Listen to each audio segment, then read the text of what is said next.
नाही, वाईट पण वाटते आणि भीती पण वाटते. सेंटर नाही, जे बघतील जे बोलतील त्यांच्याशी मी बोलतो. मला असं प्लीज कॅमेराकडे नाही बघतायत. मला जेन्युइनली हां, मग तुम्ही या पाहिजे तर ज्यांना प्रश्न विचारायचा त्यांनी इकडे या. हां, बेस्ट. सो बेसिकली खूप वाईट वाटतंय. मी ऑनेस्टली मी सगळं बघताना मी बोललो तसं की हे पहिलं एक्झिबिशन आहे ज्याचं उद्घाटन करताना मला वाईट वाटतंय. सगळे बघताना मी कन्फ्यूज झालं की कुठे काय घोळ आहे. मी आमच्या सहकाऱ्यांच्या घरावर काही लोकांचे नाव नोंदवलं गेलंय. महानगरपालिकेच्या आयुक्तांच्या घरावर नाव नोंदवलंय. सुलभ शौचालयाचं नाव बघितलं तुम्ही? म्हणजे तुमचं धर्माचं पण हे क्लिअर झालं असेल काही लोकांना जे होतं ते. त्याच्यामुळे हा घोळ धर्म जात ह्याच्या खूप पलीकडचा आहे आणि मला वाटतं की ह्याला खूप गांभीर्याने घेतलं पाहिजे. आम्ही तर घेतोच आहोत, पण निवडणूक आयोगाने पण घेतलं पाहिजे. एवढे पुरावे दिल्यानंतर पण त्यांना कुठची तरी घाई लागली आहे की निवडणुका लावायची. ती घाई मला काय हे हळूहळू कळत आलंय आता की कोणाचा दबाव असू शकतो. पण ज्यांचा दबाव आहे त्यांचे पण काही आमदार येऊन बोललेत. मला वाटतं की काल राहुल गांधींनी पण एक काल का परवा की एक ब्राझिलियन जनता पक्षाची एक कार्यकर्ता आहे जी हरियाणामध्ये येऊन भारतीय जनता पक्षाला मतदान करून गेली. तर मला वाटतं हे कुठेतरी हा घोळ जो आहे मग त्यांच्याकडनं चुका झाल्या असतील की ब्राझिलियन भारतीय वगैरे मला कळत नाहीये. पण हा घोळ जो आहे कुठेतरी थांबला पाहिजे आणि निवडणूक आयोगाने कुठेतरी सिरियसली घेतलं पाहिजे. सर, या बोगस जे मतदान होतं त्यामुळे सत्ताधारी आता वाटायला लागलंय, कारण लोकसभेला हे वाटत नव्हतं पण ज्या प्रकारे विधानसभेनंतर कळायला लागलं की 96 लाख मतदार दुबार मतदार जे महाराष्ट्रात घुसवले गेले आहेत. म्हणजे 36,000 तर मला वाटतं राजूदादांच्या मतदारसंघातच सापडलेत त्यातले आत्तापर्यंत. ह्याच्या पुढे अजून किती सापडतील माहित नाही. दुबार मतदार म्हणजे तुम्ही रांगेत उभे असताना तुमच्या पुढे कोण आहे मागे कोण आहे हे जर तुम्हाला माहितीच नसेल, जर तो कोणीतरी बाहेर नाही येत. आता माहीम दादरमध्ये माझ्या ह्याच्यात 200 लोक सापडली गेली जे ऑलरेडी मृत पावलेत. त्यांचे नाव अजूनही मतदार यादीत आहेत. त्यांच्या जागेवर कोण येतं हे आपल्याला माहिती तर पाहिजे. त्या प्रेस कॉन्फरन्सबद्दल मला बोलायचं की ज्या पत्रकारांनी त्यांना स्पष्टपणे विचारलं ना त्यांचे तर पहिले अभिनंदन. कारण ज्या प्रकारे तो माणूस IAS आहे त्याच्याकडे उत्तरं नव्हती. तो महाराष्ट्र निवडणुकीचा आयुक्त आहे त्याच्याकडे उत्तरं नव्हती. तुम्ही निवडणूक घाईघाईत लावताय, तुम्हाला पत्रकार प्रश्न विचारतात त्याची उत्तरं नाही आहेत तुमच्याकडे. हा विषयच मला कळला नाहीये की कुठची घाई आहे तुम्हाला अशी.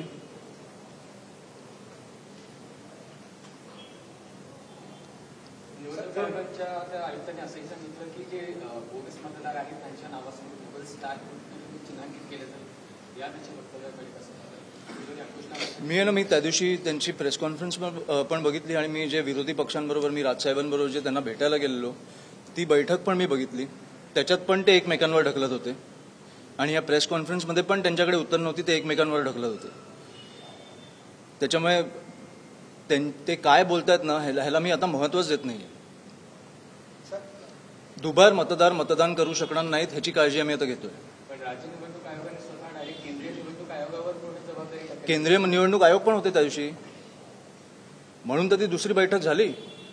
दोघेही होते ना, राज्याचे पण होते केंद्राचे पण होते, दोघेही एकमेकांवर ढकलत होते त्या दिवशी. म्हणून मी आदित्यजींना विचारलं, माझ्या बाजूला बसलेले, की हे काल पण हेच झालं का? तर ते बोलले की हेच झालं. म्हणून तर केंद्रातल्या माणसाला बोलवून घेतलं. ते दोघेही एकमेकांवर ढकलत होते आणि आता तुम्हाला वस्तुपरिस्थिती समोर आली आहे तुमच्या की एवढी कुठची घाई. तुम्हाला कळतंय घोळ आहे मतदार यादींमध्ये तर थांबा ना. हे आपल्या निवडणुका किती पुढे गेल्या आहेत. मुंबई महानगरपालिका नवी मुंबई महानगर कधी व्हायला पाहिजे होती? 5 वर्ष. अजून एक 6 महिने थांबून जर तुम्ही मतदार यादीमध्ये सुधार आणलात, जर विरोधी पक्षांना जर त्याची ट्रान्सपरन्सी दिलीत, पारदर्शकता दिलीत, तर प्रॉब्लेम काय आहे? बरं 16 15 हजार आम्ही मतदार तुम्हाला सांगतोय की दुबार आहेत, त्यातले तुम्ही 100 लोक बाहेर काढताय. त्यामुळे हे खूप क्लिअर घोळ झालाय. त्यांना पण कळलंय, आम्हाला पण कळलंय आणि कोण करतंय ते पण आम्हाला कळलंय. त्याच्यामुळे दुबार मतदार होऊन देणार नाही ही आमची एकच भावना आहे आता. मला वाटतं हा विषय जास्त महत्वाचा आहे. हा आपल्या लोकशाहीचा विषय आहे. त्याच्यामुळे हा क्लिअर झाल्यावर पुढचे विषय घेऊ आपण. कारण हे जर जेव्हा तुमचे स्कॅम किंवा काही होतं किंवा कोण कुठचा नेता चुकतो, मतदारांना अधिकार असतो त्यांना घरी बसवायचा. तो अधिकारच तुम्ही जर हिसकावून घेतलात तर पुढे आपण कुठच्या स्कॅम हे तुम्ही लोकशाहीनंतर हुकुमशाहीमध्ये गेलात तर तुम्ही मला फक्त प्रश्न विचारत बसाल असा असा स्कॅम झाला, याच्यावर पुढे बोलायचं काय? ह्याचा फायदा कोणालाही होत असेल, ह्याचा फायदा हे दुबार मतदार घुसवलेत म्हणजे मतदार घुसवलेत. ते कोणाला मतदान करतात आपल्याला माहित नाही, पण जे घुसवतात मला वाटतं की त्यांनाच करत असतील. त्याच्यामुळे त्यांना करत असतील, आम्हाला करत असतील, कोणालाही करत असतील, दुबार मतदारांना थांबवलंच पाहिजे. 2-2 ठिकाणी मतदान करतात, 5-5 ठिकाणी मतदान करतायत, कुठून वेगळ्या राज्यात येऊन मतदान करतात. म्हणजे काय फायदा कोणाला कोणातरी होतोय ना. आणि तो फायदा कशाला झाला पाहिजे? इकडचे ओरिजिनल मतदार काय मेलेत का? आम्ही काय करायचं? तुम्ही पत्रकार आहात, मी राजकारणी आहे, पण त्याच्या आधी आपण मतदार आहोत ना. आपल्याला हक्क आहे की या राज्यात ह्या देशात काय झालं पाहिजे याच्यासाठी मतदान करायचा. बाकीचे येऊन कोण ठरवणार?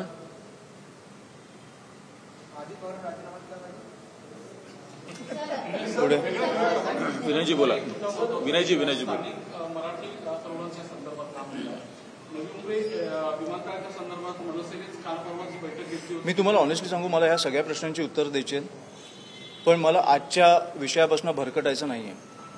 मला खरंच बोलायचं होतं. गजाननजींनी त्या दिवशी उत्तम प्रेस कॉन्फरन्स घेतली. आम्ही सांगितलंय आमचा स्टँड आधीपासून क्लिअर आहे की भूमिपुत्रांना पहिल्यापासून प्राधान्य मिळालं पाहिजे, पण मला आजच्या विषयापासून भरकटायचं नाहीये.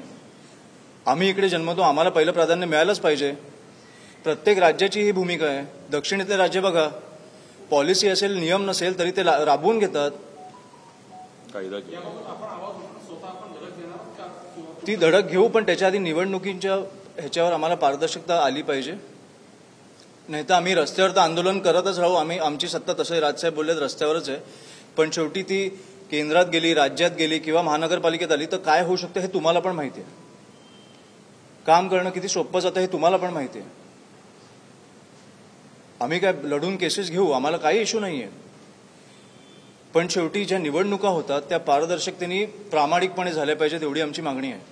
पुढे आपण जे जिंकतील ते जिंकतील. ठीक आहे. नवी मुंबई मनपाचे आधीचे आयुक्त होते, त्यांचं नाव 2 वेळा या यादीमध्ये आहे आणि त्या संदर्भात त्यांचं देखील असं स्पष्टीकरण आलेलं आहे की आम्ही या संदर्भात निवडणूक आयोगाला सांगितलेलं आहे की मी तिकडे नाही, मी ठाण्यामध्ये आहे.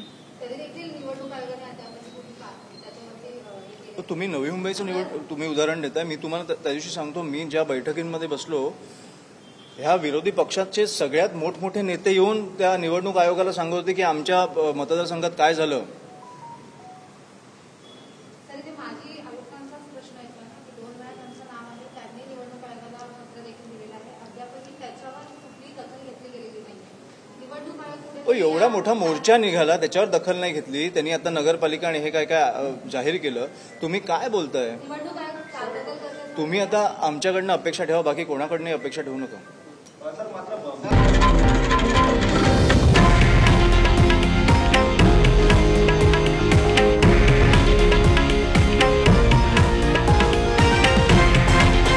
हे आहे देशातील नंबर 1 न्यूज नेटवर्क आणि आपण पाहत आहात TV9 मराठी, एकमेव.